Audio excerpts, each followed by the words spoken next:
Second PU Commerce students to Exam Tips and Tricks channel. Today let's understand one more question from the model question paper. Carries 6 marks, which is one of the compulsory question. Here is the problem. X, Y, Z are 3 partners.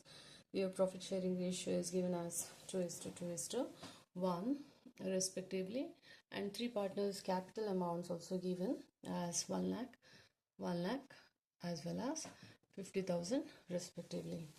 So Y is the deceased partner who has been expired on 31/12/2024, and you're asked to provide interest on deceased partner's capital at the rate of 10% per annum.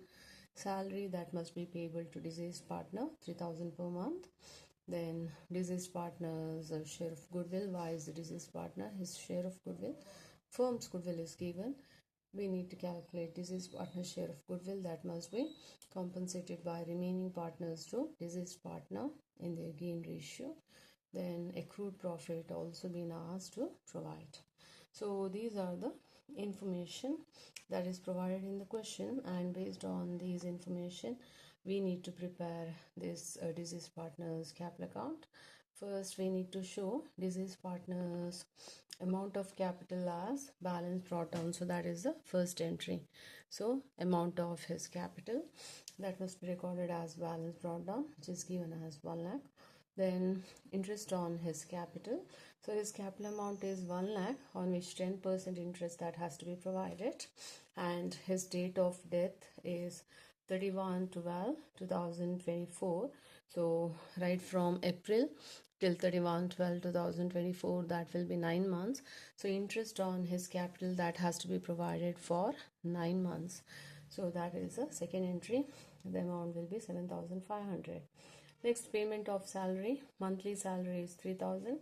It has to be provided for 9 months because he's been alive for 9 months only after beginning of the accounting period. So 3,000 into 9 months, that will be 27,000.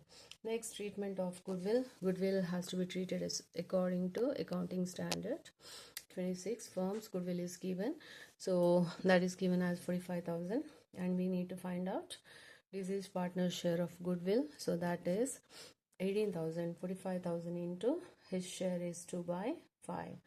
So that is equal to 18,000, and this 18,000 that must be compensated by remaining partners. X and Z are the remaining partners in their gain ratio, that is 2:1. So the amount will be 12,000 and 6,000. So the entry will be remaining partners capital account. So the remaining partners are X capital account, Z's capital account, 12,000 and 6,000. So that is the next entry. Next, treatment of accrued profit. So up to the date of his death, the profit, previous year's profit, is given as 60,000. On the basis of previous year's profit, this accrued profit is being asked to provide. So previous year's profit is 60,000. So 9/12 into his share, that is 2/5.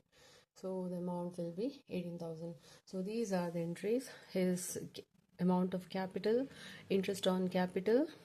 So 1 lakh into 10% into 9/12. Payment of salary to the deceased partner for 9 months. Then treatment of goodwill. Firms goodwill is given. We need to find out deceased partner's share of goodwill. This goodwill amount will be compensated by remaining partners in their gain ratio. Finally, accrued profit that has to be provided based on the previous year's profit. Previous year's profit is 60,000 for 9 months. 9/12 into his share, that is 2/5.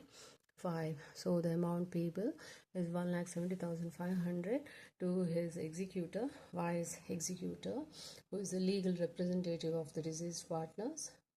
So wise executor's account, what is the balancing figure, that must be disclosed, and this is how deceased partners capital account that has to be prepared. Thank you.